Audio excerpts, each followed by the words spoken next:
Selamat pagi, salam sejahtera. Terima kasih karena bersama dengan saya di Nazilin Unity Channel. Akhirnya Anwar Ibrahim menang lagi. Kali ini apabila orang yang mengkhianati beliau sendiri tampil memenangkan Anwar Ibrahim.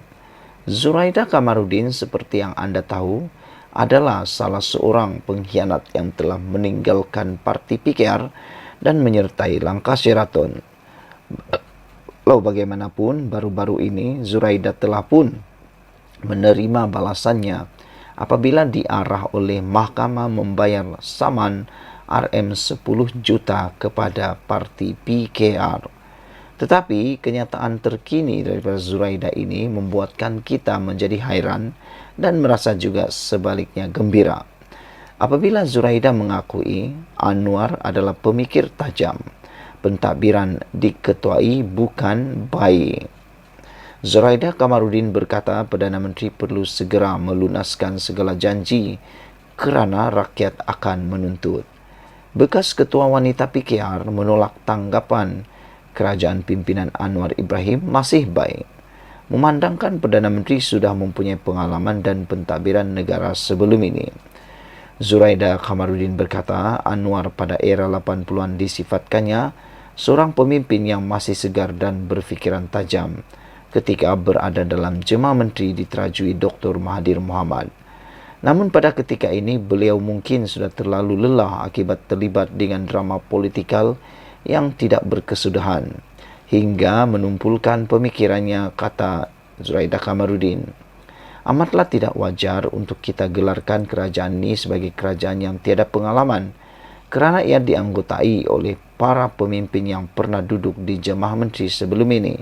Katanya merujuk timbalan Perdana Menteri Zahid Hamid yang berpengalaman 14 tahun dalam kerajaan. Beliau mengulas kenyataan ahli Parlimen Pasir Gudang Hassan Abdul Karim meminta rakyat bersabar menunggu Anwar menyelesaikan satu persatu masalah diwarisi daripada pentadbiran terdahulu. Hassan Abdul Karim turut mengibaratkan pentadbiran Presiden PKR itu sebagai bayi berusia 7 bulan yang belum pandai berlari. Zuraida berkata Anwar perlu melulaskan segala janji dibuat kerana rakyat akan menuntut. Saudara-saudara sekalian, pentadbiran Anwar Ibrahim bayi belum berlari. Ahli Parlimen PKR minta rakyat bersabar. Ahli Parlimen PKR Hassan Abdul Karim antara penyokong blok kerajaan lantang mengkritik pentadbiran Anwar Ibrahim, meminta rakyat bersabar menunggu Perdana Menteri menyelesaikan pelbagai masalah negara. Wakil rakyat Pasir Gudang itu berkata, Anwar yang mula memegang tampuk pemerintahan di Putrajaya pada penghujung November lalu kini giat menyelesaikan satu persatu masalah diwarisi daripada pentadbiran dahulu.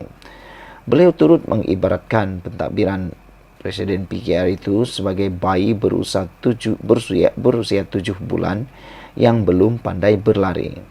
Kita telah menunggu lama untuk beliau menjadi Perdana Menteri. Jadi rakyat kena sabar sikit. Kalau bayi 7 bulan anak itu pun belum pandai berlari, kata beliau. Jadi masalah negara ini besar dan banyak. Tetapi beliau buat selesai satu persatu. Katanya berucap dalam Jelajah Madani Dun Permatang malam tadi. Kadangkala saya kritik juga dia. Ada orang marah. Tetapi tegur itu tegur sayanglah pemimpin kita. Jelajah itu turut dihadiri pemimpin Barisan Nasional Selangor yang bekerjasama dengan Pakatan Harapan PH pada PRN bulan depan. Hassan dalam satu temu bual dengan FMT pada April lalu mendedahkan bahawa pandangan jujurnya mengenai kerajaan Anwar meresahkan beberapa pemimpin yang menghantar mesej kepadanya memintanya lebih mengawal diri kerana PKR kini kerajaan. 3 puisi bertajuk Kusimpan Risalah Reformasi di dalam peti, Kuasa Mengubah Segala-galanya, dan 1 deklarasi dihasilkannya itu juga secara berkias mengkritik Anwar. Puisi itu antara lain mendakwa Anwar menggadai prinsip perjuangan selain mempersoalkan perjanjian PH dengan gabungan parti membentuk kerajaan perpaduan. Saudara-saudara sekalian, itu adalah pendedahan yang paling kita tunggu-tunggu selama ini. Sekian dulu Malaysia kita punya, kita juga sama-sama cintai Malaysiaku. Kita jumpa lagi. Bye-bye. Selamat pagi, salam sejahtera. Terima kasih karena bersama dengan saya di Nazilin Unity Channel. Ini satu keputusan yang paling menggemparkan kita. Apabila tarik bahuru keputusan representasi anak bekas menteri. Saudara-saudara sekalian, beberapa bulan yang lepas kita digemparkan dengan penahanan dan pendakwaan seorang anak bekas menteri, yaitu melibatkan tentang dokumen palsu, pertuduhan mengemukakan dokumen palsu dan memiliki barangan kawalan minyak masak melebihi had yang dibenarkan. Mahkamah Session Seremban hari ini menetapkan 20 September depan sebagai tarikh baru keputusan representasi dikemukakan dua pengarah syarikat termasuk seorang anak bekas menteri atas 9 pertuduhan mengemukakan dokumen palsu dan memiliki barang kawalan minyak masak melebihi had dibenarkan tahun lalu. Hakim Mazni Nawi membuat keputusan itu selepas pegawai pendakwa Kementerian Perdagangan Dalam Negeri KPDN Firdaus Ruslan memaklumkan masih meneliti representasi berkenaan. Hari ini ditetapkan untuk sebutan keputusan representasi. Bagaimanapun, pihak pendakwaan masih sedang meneliti representasi itu dan pihak pendakwaan mohon tarik sebutan lain untuk keputusan representasi, katanya hari ini. Pada prosiding itu, Peguam K. Indran dan Nasuha Badruddin yang mewakili Muhammad Faizal Hamzah, 39 tahun, turut memaklumkan sudah membuat permohonan representasi pada 30 Jun lalu. Peguam Hasna Hamzah yang mewakili seorang lagi orang Kanasaman OKS, Azizul Abdul Halim, 55 tahun pula, memberitahu mahkamah dia baru saja dilantik dan masih mengkaji dokumen kes diterimanya. Hasnan turut memaklumkan akan memfailkan representasi kepada Jabatan Peguam Negara dan memohon tempoh 2 bulan. Mazni kemudiannya bersetuju tempoh 2 bulan yang dipohon pihak pembelaan dan turut menetapkan 20 September untuk sebutan keputusan representasi. Media pada 5 April lalu melaporkan 2 pengarah syarikat termasuk anak kepada bekas Menteri Dalam Negeri dihadapkan ke Mahkamah Session Seremban atas 9 pertuduhan mengemukakan dokumen palsu dan memiliki barang kawalan minyak masak melebihi had dibenarkan. Muhammad Faizal dan Azizul bagaimanapun mengaku tidak bersalah di hadapan Hakim Mazni Nawi selepas kertas pertuduhan dibacakan juru bahasa. Mengikut pertuduhan, kedua-dua tertuduh sebagai pengarah syarikat Rimba Merpati Sdn Bhd sebagai pemegang lesen borong barang kawalan berjadual memberikan maklumat palsu kepada KPDN semasa mengemukakan maklumat dalam borang arahan yang berada dalam simpanan berkaitan barang kawalan di bawah Seksyen 8 Akta Kawalan Bekalan 91 berhubung dokumen atau invoice penjualan minyak masak kepada Pasar Segar Din Maju. Kesalahan itu dilakukan lebih kurang jam 5 petang di Pejabat KPDN Seremban 2 pada 12 Ogos 2022. Berikutan itu, mereka didakwa di bawah Seksyen 8 dalam kurungan 4 Akta Kawalan Bekalan 1961 yang boleh dihukum di bawah Seksyen 22 dalam kurungan 2 Akta sama. OKS juga selaku pemegang lesen borong juga telah didapati melanggar peraturan 9 dalam kurungan 1 peraturan kawalan bekalan 1974, yaitu memiliki barang kawalan berjadual jenis minyak masak melebihi had 50 tan metrik. Kesalahan itu dilakukan pada jam 11.15 malam di premis perniagaan Rimba Merpati Sdn Bhd di kawasan industri Sirar Andalas Senawang di sini pada 11 Ogos 2022. Berikutan itu, OKS didakwa melakukan kesalahan yang boleh dihukum di bawah Seksyen 22 dalam kurungan 1 Akta Kawalan Bekalan 1961 dibaca bersama Seksyen 22 dalam kurungan 4 Akta yang sama dan dibaca bersama Seksyen 34 Kanun Keseksaan. Saudara-saudara sekalian, ini satu keputusan yang kita tunggu-tunggu berkaitan dengan kes yang membabitkan anak Hamzah Zainuddin. Sekian dulu untuk kali ini, ikuti terus ulasan dan pembentangan selepas ini. Selamat pagi, salam sejahtera. Ini satu kejutan besar untuk Anda semua yang menanti-nanti cerita tentang 1MDB Najib Tun Razak. Adakah Najib akan dibebaskan hari ini, minggu depan, tahun depan, gara-gara pendedahan terkini ini? Jasmine akan dedah semuanya. Itu kenyataan dipetik daripada BH Online berkaitan dengan penahanan beliau baru-baru ini. Siapa Jasmine? Jasmine Loh ialah bekas peguam 1MDB dan yang telah ditahan polis pada Jumaat lalu. Beliau mendedahkan akan mendedahkan semua fakta dan keadaan sepanjang berada di luar negara dan diburu pihak berkuasa. Wow, ini satu kejutan yang paling besar. Kita tunggu-tunggu. Karena kita tahu semua, ada cerita tergantung-gantung di dalam kes 1MDB. Ada cerita yang kita seperti keliru.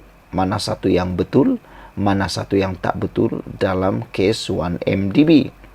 Adakah Najib akan keluar diampuni daripada penjara selepas Jasmine tampil dan ditahan oleh SPRM ini?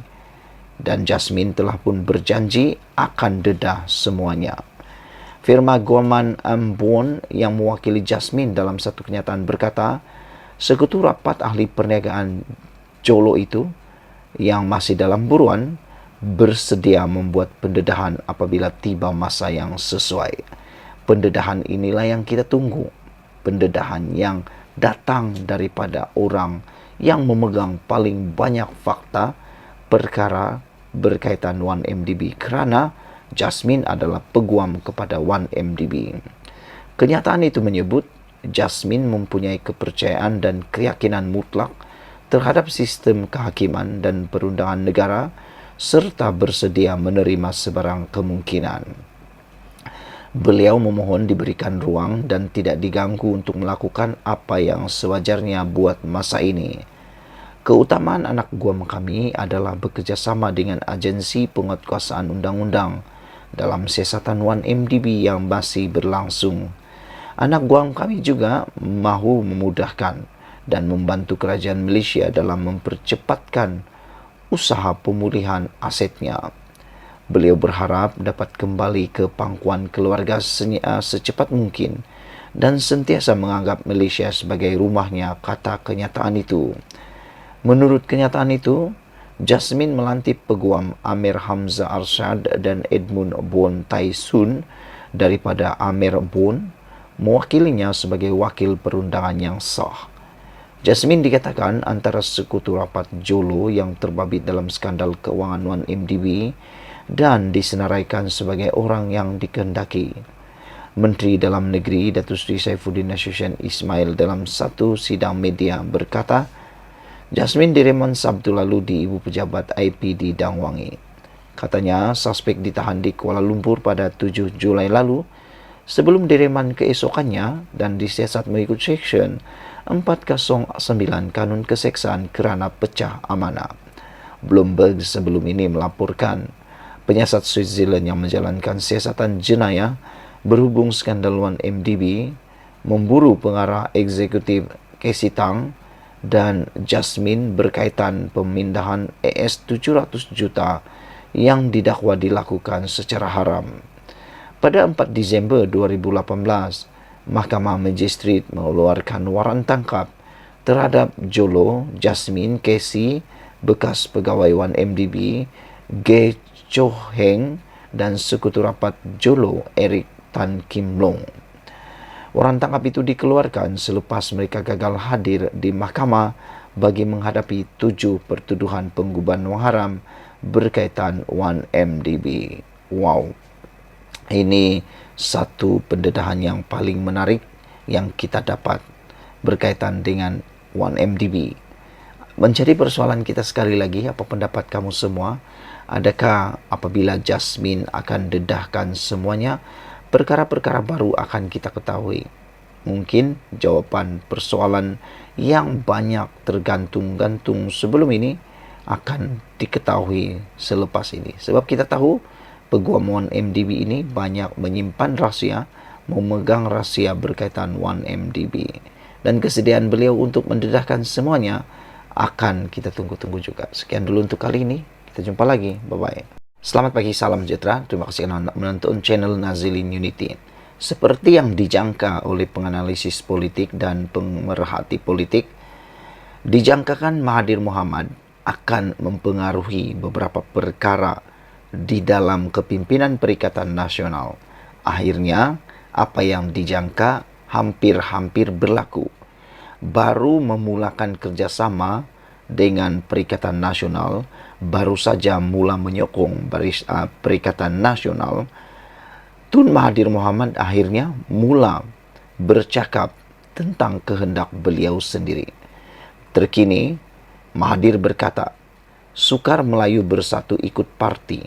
Dr. Mahathir seru Perikatan Nasional lebih terbuka. Pengerusi mobilisasi proklamasi orang Melayu, Khairuddin Abu Hassan berkata, Dr. Mahathir Mohamad memberitahu Hadi Awang dasar non-partisan lebih senang menyatukan kaum itu. Dr. Mahathir Mohamad menyeru Perikatan Nasional PN membuang dasar berparti bagi mempamer semangat penyatuan Melayu lebih mampan dan menyeluruh. Pengerusi mobilisasi proklamasi orang Melayu Khairuddin Abu Hassan berkata, sukar untuk menyatupadukan orang Melayu menerusi parti politik.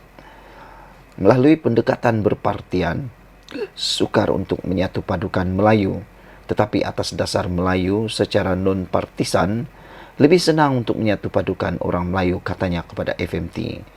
Khairuddin berkata, Tun Mahathir menasihati semua pihak letak ke tepi kepentingan parti politik masing-masing, tetapi tumpu hanya pada kepentingan orang Melayu semata-mata jika mahu melihat bangsa Melayu bersatu padu semula secara menyeluruh, kata beliau. Beliau berkata kesepakatan pendirian itu dicapai Mahathir dengan Presiden PAS Hadi Awang dalam pertemuan hampir sejam di rumah bekas Perdana Menteri itu semalam. Katanya peranan orang Melayu untuk terus memperkuat Perikatan Nasional juga dibincangkan dalam pertemuan itu. Ini kerana tsunami undi Melayu kini bersama PN. Kedua-dua tokoh pemimpin itu turut menyatakan bangsa Melayu adalah kalangan yang baik dan akan terus menghormati hak kaum lain tanpa mengganggu-gugat kedudukan kaum lain di tanah air kita. Kaum lain juga tidak perlu mempercayai dengan dakwah tidak berasas yang mentohmah. Kononnya gelombang hijau merupakan ancaman kepada kaum maupun agama lain, kata beliau. Sementara itu, Setiausaha Politik Hadi Sahir C. Sulaiman berkata, antara perkara lain disentuh adalah usaha menggerakkan NGO dan tokoh berpengaruh bagi mendapatkan sokongan orang Melayu. Ada disentuh tentang proklamasi dan juga usaha untuk menggerakkan NGO dan tokoh-tokoh bersama, katanya. Terdahulu, Menteri Besar Terengganu Ahmad Samsuri Mokhtar berkongsi gambar pertemuan antara Mahathir dan Hadi semalam di laman sosialnya. Pertemuan itu turut dihadiri Khairuddin, Sahir, dan bekas timbalan Presiden Pejuang Marzuki Yahya. Saudara-saudara sekalian, seperti yang sudah dijangka, Mahathir akan mula masuk menyusup dalam Perikatan Nasional dan akan coba mempengaruhi beberapa perkara, beberapa isu di dalam Parti Perikatan Nasional. Terkini, Mahathir menasihati PN supaya lebih terbuka. Bukankah ini yang dijangkakan oleh ramai pihak, bahwa Mahathir akan mula memberikan beberapa kata putus ataupun nasihat-nasihat untuk Perikatan Nasional? Adakah Tun Mahathir akan makin hari makin berkuasa, tunjuk taring berbisa dalam Perikatan Nasional? Baru saja Mahathir bekerjasama dengan PN, beliau mula berani memberikan tunjuk ajar kepada Perikatan Nasional. Terkini, Tun Mahathir kata, sukar Melayu bersatu ikut parti. Dr. Mahathir seru Perikatan Nasional lebih terbuka. Perkara ini pula telah dipersetujui oleh Presiden PAS, yaitu Hadi Awang. Kesepakatan telah dicapai dengan Presiden Hadi Awang dalam pertemuan hampir sejam di bekas rumah Perdana Menteri itu semalam. Sekian dulu untuk kali ini. Jangan lupa tinggalkan komen Anda, tekan butang subscribe. Jumpa lagi, ikuti terus ulasan selepas ini.